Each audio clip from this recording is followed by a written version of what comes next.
Hi guys, నేను మీ నిఖిల్ని. ఈరోజు నేను ఈ వీడియో ఎందుకు చేస్తున్నానంటే నా గురించి ఒక రూమర్ స్ప్రెడ్ అవుతుందండి, ఒక ఫేక్ న్యూస్ స్ప్రెడ్ అవుతుంది that I belong to political party అని. అండ్ నేను ఏదో పొలిటికల్ పార్టీకి సపోర్ట్ చేస్తున్నానని. అదంతా రబ్బిష్ అండి, అదంతా హంబగ్. నాకు ఏ పొలిటికల్ పార్టీతో సంబంధం లేదు, నేను ఎవరికి ఏ పొలిటికల్ పార్టీకి సపోర్ట్ చేయట్లేదు. బట్ ఎస్, మా ఫ్యామిలీ మెంబర్ అయిన కే ప్రతాప్ గారు ధోన్ కాన్స్టిట్యున్సీ నుంచి కంటెస్ట్ చేస్తున్నారు.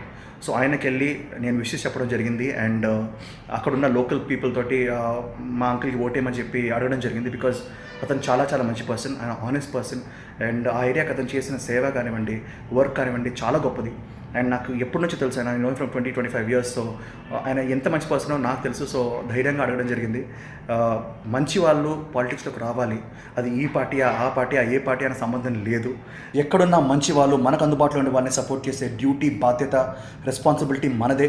సో నాకు తెలిసిన చాలామంది మంచి వ్యక్తులు ఈ ఎలక్షన్ కంటెస్ట్ చేయబోతున్నారు. సో వాళ్ళందరికీ నేను వెళ్ళి సపోర్ట్ చేస్తాను, నా విషెస్ తెలియజేస్తాను. వాళ్ళు ఏ పార్టీ నుంచో నాకు సంబంధమే లేదు. వాళ్ళు కాంగ్రెస్, టీడీపీయో, వైఎస్ఆర్సీపీయో, జనసేనో, బీజేపీయో, లేకపోతే ఇండిపెండెంట్ క్యాండిడేటో నాకు సంబంధం లేదు. అంటే నా వల్ల వాళ్ళకి ఓట్స్ వచ్చేస్తాయని అన్నదేం కాదు, బికాజ్ మేబీ నాకు అంత కెపాసిటీ లేదు, అంత సీన్ లేదేమో.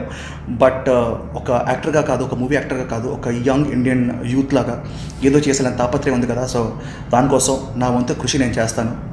మనకి ఎలక్షన్, ఈ ఓటు 5 yearsలో వచ్చే ఆయుధం అండి. సో ఈ ఆయుధాన్ని మనం కరెక్ట్గా వాడదాం. For a great state and for a great country, let us vote, and let's vote for the right person. Hi, this is Siddhi Idnani, and please do subscribe to New Waves.